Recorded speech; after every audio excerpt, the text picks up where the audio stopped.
Our next word is Dayang.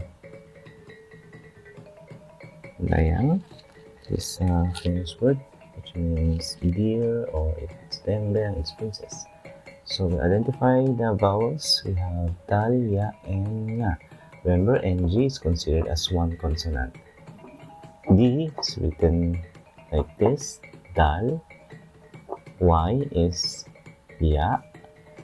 Then nga, it's just like an I, but with the dots. That's nga.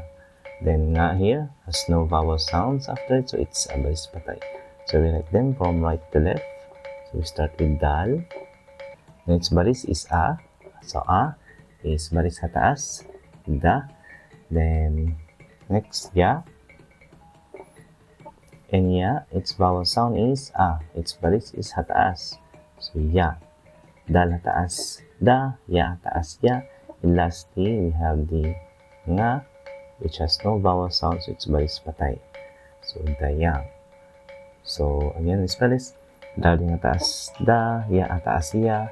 Muno pangayang, dayang. Then we connect them. Remember, dal is one of the 4 letters that we connect another letter after it. Remember the letters, they are alif, dal, ra, and waw, adro. So that's includes dal. Okay, we write them. So you write this as is, alone, and then you connect the ya and nga together, like this.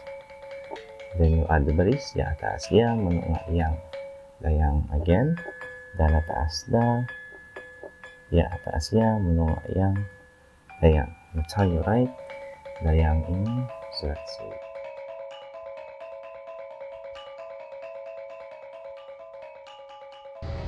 Subscribe for more.